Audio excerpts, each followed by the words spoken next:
kejutan? Mauresmo Hinoke datang ke Indonesia, apakah akan dinaturalisasi?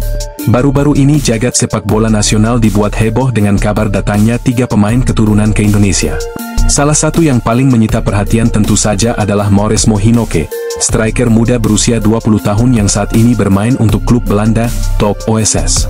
Melalui akun Instagram pribadinya, Mauresmo membagikan momen saat dirinya berada di Bandara bareng 2 nama lain yang udah gak asing, Dion Marks dan Jens Raffenjap. Mereka bertiga dikabarkan terbang ke Indonesia. Langsung dong publik bertanya-tanya, Hinoke mau dinaturalisasi? Masuk timnas juga nih? Sayangnya, enggak segampang itu, bro. Banyak yang belum tahu bahwa Mauresmo Hinoke secara aturan FIFA belum memenuhi syarat untuk membela timnas Indonesia. Kenapa? Karena garis keturunan Indonesianya udah masuk generasi ketiga, dan FIFA itu ketat, mereka cuma mengizinkan pemain keturunan sampai generasi kedua, alias maksimal kakek nenek. Hinoke udah lewat.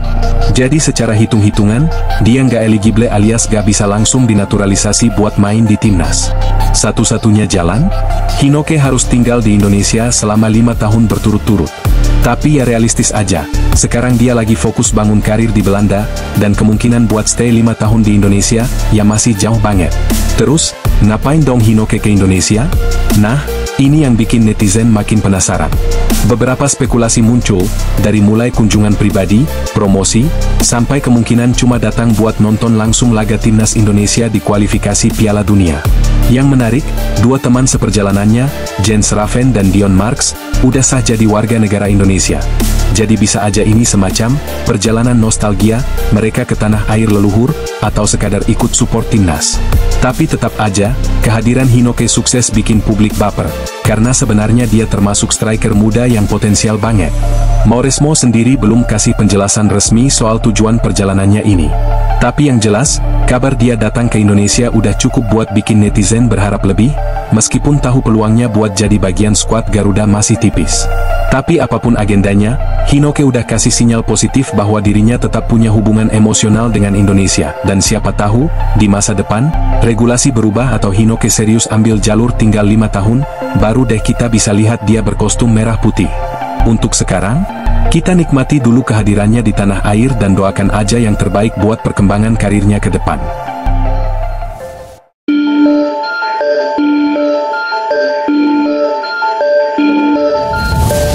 Kluivert masih ragu mainkan Kevin Dix lawan Cina, starter atau cadangan dulu nih?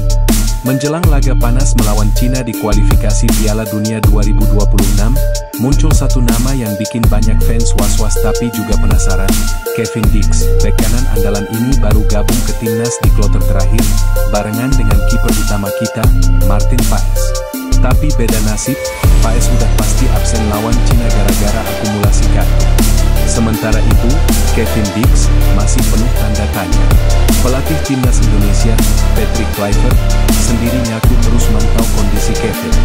Apalagi sang pemain baru aja sembuh dari cedera dan terakhir cuma main 45 menit bareng FC Copenhagen sebelum terbang ke Indonesia.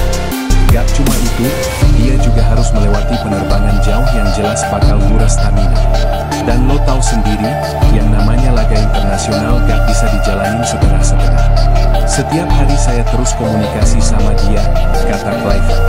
Kami akan analisa kondisi fisiknya. Seberapa siap dia untuk pertandingan ini? Kluivert kayaknya masih galau. Kevin bisa aja disimpan dulu buat jaga-jaga atau baru diturunin di babak kedua kalau memang kebugarannya belum 100%. Tapi jangan salah, kita semua tahu kualitas Kevin Dix itu bukan main. Saat dia fit, dia jadi salah satu bek kanan terbaik yang pernah kita punya. Pertanyaannya sekarang, mau langsung tancap gas dari awal? Atau aman dulu, baru lepas Kevin di babak kedua buat ngejar momentum? Fans pasti berharap Kevin bisa tampil dari menit awal, tapi di sisi lain, jangan sampai dipaksain malah bikin cedera kambuh.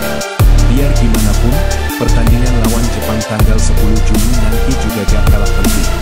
Jadi keputusan ini gak bisa gegabah. Tinggal tunggu aja keputusan Kluivert. Tapi yang jelas, kehadiran Kevin di skuad udah jadi suntikan moral besar buat tim.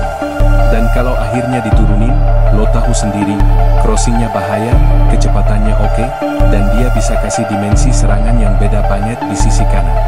Jadi, pilih starter atau cadangan, Tulis di kolom komentar pendapat kalian, siapa tahu komen kalian dibaca pelatih.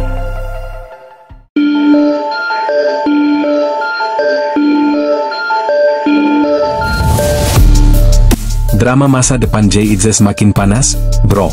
Bek tangguh sekaligus kapten timnas Indonesia ini makin santer dikabarkan bakal cabut dari Venezia usai klubnya terdegradasi ke Serie B, dan nama yang muncul sebagai peminat? Gak main-main, Inter Milan, runner-up Liga Champions 2024-2025. Tapi ada momen menarik dan sedikit bocoran bercanda, nih waktu konferensi pers bareng media baru-baru ini. Saat Jay Itzes sedang diwawancarai soal kemana ia akan berlabuh musim depan, antara Como atau Inter Milan, pelatih timnas kita Patrick Kluivert malah ikut nimbrung dengan senyum-senyum misterius. Gak cuma diem, si coach malah lempar candaan tipis yang bikin suasana makin panas. Jay Itzes pun cuma jawab diplomatis sambil nyengir, kita lihat saja nanti. Lah, makin bikin penasaran gak sih? Buat yang belum tahu, Venezia musim depan resmi main di Serie B otomatis, pemain sekelas Jay Itzes yang udah tampil stabil sepanjang musim pasti jadi incaran banyak klub. Dan gosipnya, Inter Milan serius memantau perkembangan sang pemain, bahkan, beberapa media Italia udah mulai mengaitkan Itzes dengan skema pertahanan Nerazzurri musim depan. Kluivert, yang notabene pernah punya karir top di Serie A, tentu tahu banget atmosfer klub besar kayak Inter.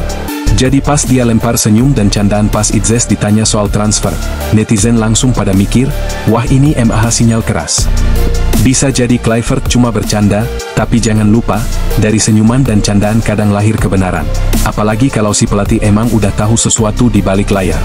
Terlepas dari itu, satu hal yang pasti, Jay Itzes sekarang bukan cuma tulang punggung lini belakang timnas Indonesia, tapi juga udah jadi pemain dengan value tinggi di mata klub-klub Eropa.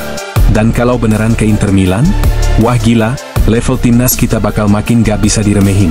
Kita tunggu aja, apakah ini cuma gurauan hangat di konferensi pers, atau awal dari transfer besar yang bakal bikin heboh fans Garuda sejagat.